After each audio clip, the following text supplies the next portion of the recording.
contingency, we can't leave the cupboards bare. So there's always things popping up constantly. We do plan on spending that money. But when we're looking at the deficit, and I heard the report, and I just don't believe, and we never believed in this when we first took office, about raising taxes. We can drive efficiencies. We can also look at making it attractive for companies to hire more people, which we did. We gained 307,000 jobs. We saw revenues go up to close to $3 billion. So that's how we're going to get ourselves out of it. We're going to turn this economy on like the likes of which people have never seen by lowering, making sure that we get rid of regulations, get rid of the red tape, making an environment for companies to thrive and prosper and grow and drive efficiencies. It doesn't mean I don't believe in laying people off. What I believe in driving efficiencies, and I'll give you one example before I hand it to the President of the Treasury. You know, there's a few things I always say. I understand economics. Health is not my forte. I let the experts tell me about the health. But economics, when it comes to the President of Treasury, myself, the Finance Minister, we understand it. We came from the private sector. And when we looked at the procurement system, and it really came to light down here when we're looking at getting the PPEs, and we went through the first couple of months in a real crisis and finding out how the procurement system, how deep it is. I'll give you one example. We had Alan McDonald come in, support us, donate his time, a former executive at Canadian Tire, and I said, you know, Alan, how many SKUs do you have? How many items, in other words, do you have? And I think it was 50,000. I said, how many purchasing officers do you have? And he said, about 65. We find out in Ontario, because all the ministries, all the agencies, are you ready for this one? We have 7,000 people procuring. That's staggering. We're going to make sure that we have central procurement that, and I always use this example as toilet paper. So we have every agency out there and every ministry, everyone's ordering toilet paper, for example. Doesn't it make sense? And by the way, they go through distributors. So by the time we get it, you know, they put their markup, the distributors, each one of them. Why aren't we going to Irving Tissue directly? They're down the street. Why aren't we going directly to Kimberly-Clark up in Huntsville? Why don't we order in bulk like any other normal company, no matter what size they are, and everyone goes online and bang, okay, we need 1 case of toilet paper. But guess what? When you do that, you buy in volume and you get a lower cost and you're saving taxpayers money. We're guesstimating we can save upwards $2 to $3 billion by centralizing procurement, no matter if it's toilet paper, pens, paper, whatever it is. But having 7,000 purchasing agents, that's ridiculous. And everyone has their favorite little guy or gal and going through distributors. Well, folks, all these companies, the party's over. We're going to start driving efficiencies, putting more money into the taxpayer's pocket until they can go out and they can go spend it and get the economy going. It's simple economics, but I'm going to pass it over to the President. Well, thank you, Premier. Before I answer that question, I do want to say that the Premier and the Deputy Premier are here every day talking to Ontarians, talking to the media, because they want to keep Ontario safe. They want to keep Ontario healthy. And the better we do there, of course, the better our economy will do. So they go hand in hand. My job is to make sure that they have the firepower. And let me tell you, the firepower is there. So when you ask, we still have some money left. We have 5.5 months left in our fiscal year. We're going to use that money because we are going to spare no expense. We are going to spare no expense to make sure the people of Ontario, the families of Ontario, the businesses of Ontario are kept safe, because that's our #1 priority. Follow-up? So the report also says that if the province, if your government still wanted to balance the budget by 2023-24, as was, you know, the previous recovery plan from the 2019 budget, that it would take about $14 billion in permanent revenue increases or spending cuts or some combination of those two things. First of all, is that still the plan? No. To balance by 2023-2024? No. And if so, are you looking more at revenue increases, spending cuts, a combination of both? What's the plan? Well, another good question, but no, that was the plan prior to the pandemic. Now we're in a whole different ballpark.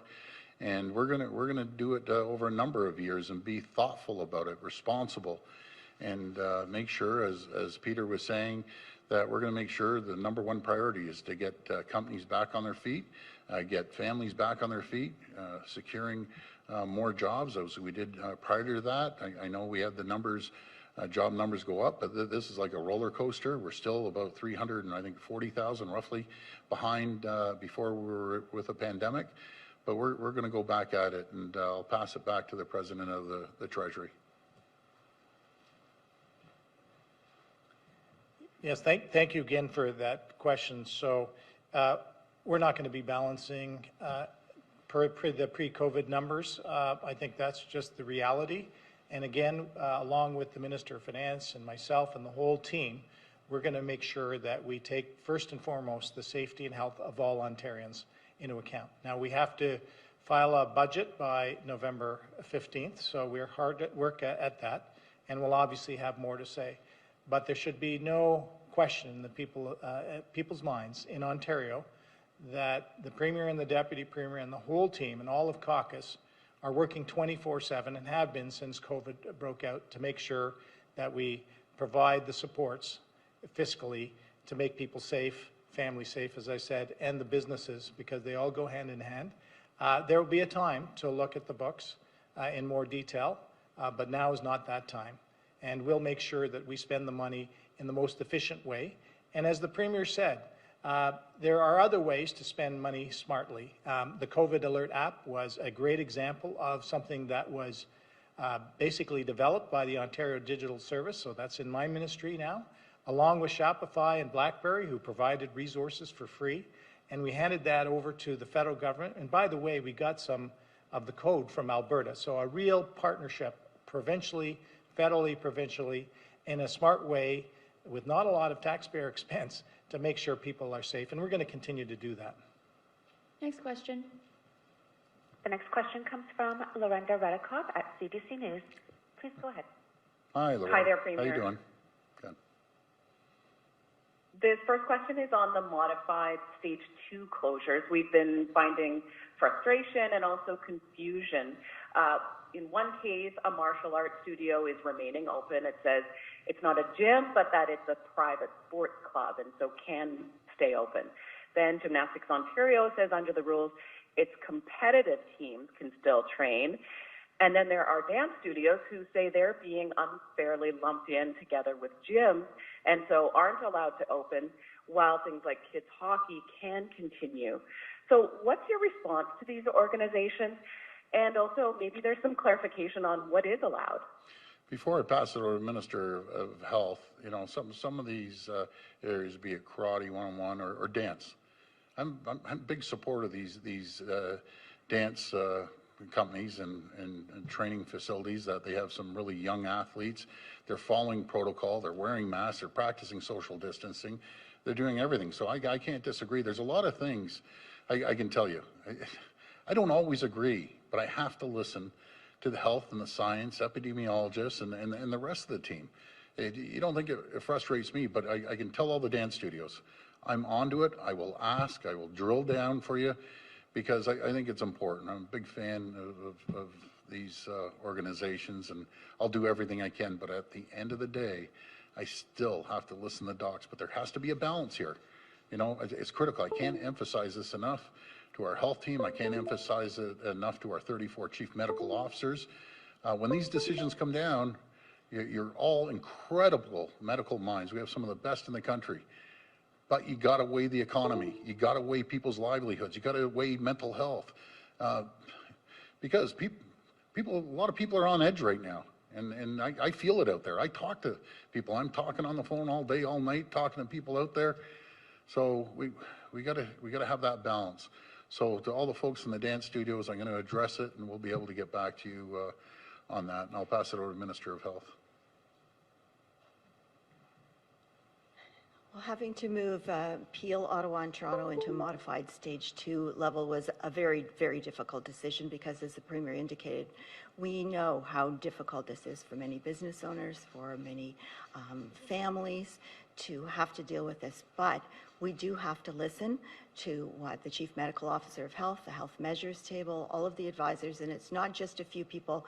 There are many people involved in giving us this advice.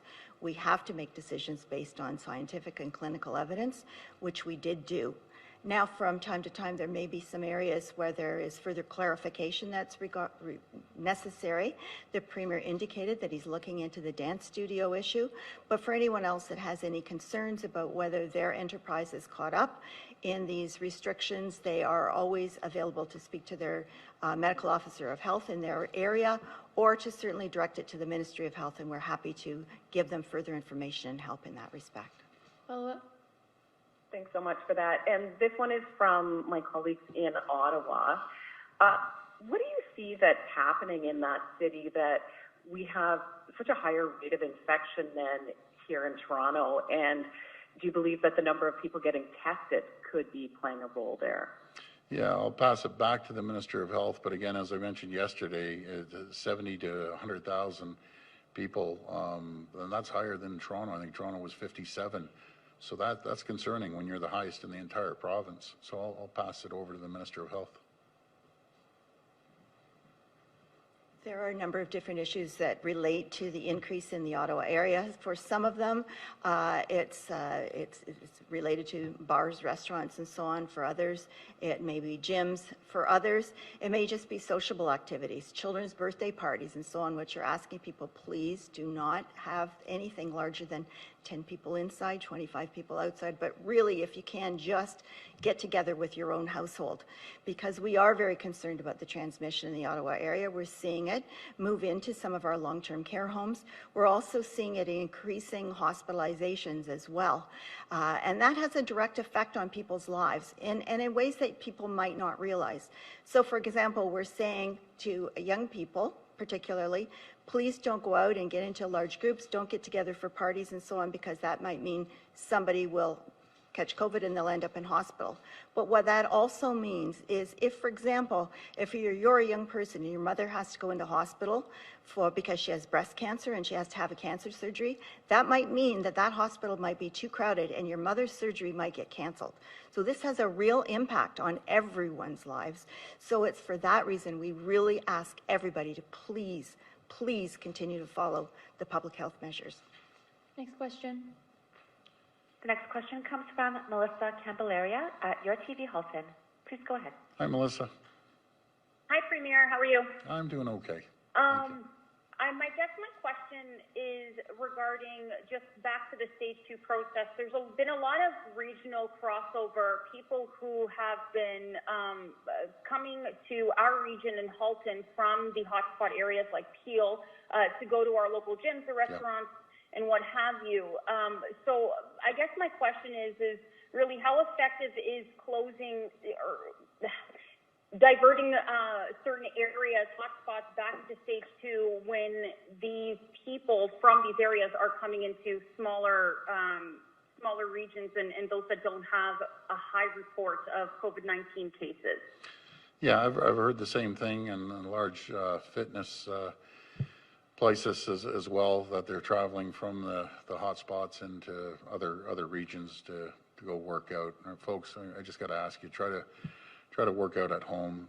The big fitness clubs are saying they don't want you to come there, and I understand. So if you can, try to work out at home, and I'll pass it to the Minister of Health. And talking about working out, we got to, guys, throw me a question for Jamal. He's itching back there. I can tell he has a bright future. Not only bringing us another championship, I think he has a bright future in politics.